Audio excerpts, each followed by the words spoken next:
অন্তর্বর্তী সরকার জুলাই বিপ্লবে প্রবাসীদের আত্মত্যাগের প্রতিদান দিতে প্রস্তুত, এমনটা বলছে যুব ও ক্রীড়া উপদেষ্টা আসিফ মাহমুদ সজীব ভুঁইয়া। সংযুক্ত আরব আমিরাতের আজমানে সিআইপি সংবর্ধনায় একথা বলেন তিনি। সংযুক্ত আরব আমিরাতের আজমানে আয়োজন করা হয় সিআইপি সংবর্ধনার অনুষ্ঠানে প্রধান অতিথি হিসেবে যোগ দেন অন্তর্বর্তী সরকারের যুব ও ক্রীড়া উপদেষ্টা আসিফ মাহমুদ সজীব ভুঁইয়া। জুলাই গণ অভ্যুত্থানে রাজপথের লড়াইয়ে প্রবাসীদের অংশগ্রহণের কথা স্মরণ করা হয়। অন্তর্বর্তীকালীন সরকার গঠনের পর প্রবাসীদের কল্যাণে নানা উদ্যোগের প্রসঙ্গও আসে অতিথিদের বক্তৃতায়।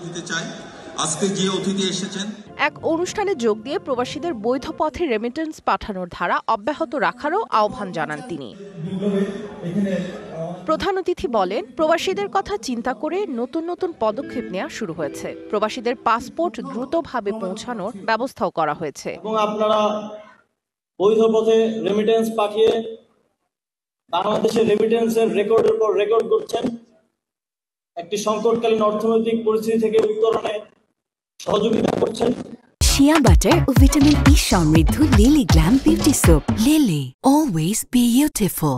আপনাদের প্রতি আমাদের আহ্বান থাকবে, আপনারা বাংলাদেশে বিনিয়োগ করুন এবং বাংলাদেশকে পৃথিবীর বুকে সমৃদ্ধশালী একটি অর্থনৈতিক দেশ হিসেবে গড়ে তুলতে সহায়তা করুন।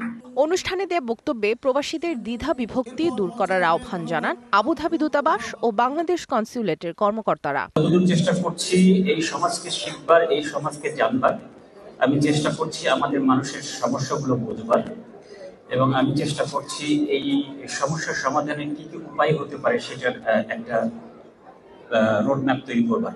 বাংলাদেশের আর্থসামাজিক এবং রাজনৈতিক জীবনে শুধু পরিবর্তন আসেনি, আমি বলবো যে মানুষের মনোজগতেও একটি পরিবর্তন এসেছে। সিআইপি সংবর্ধনা অনুষ্ঠানে উপস্থিত ছিলেন আজমান রাজ পরিবারের সদস্য শেখ সাইদ রাশেদ হুমায়দ নইমি। সভাপতিত্ব করেন বাংলাদেশ কমিউনিটি নেতা ইয়াকুব সৈনী।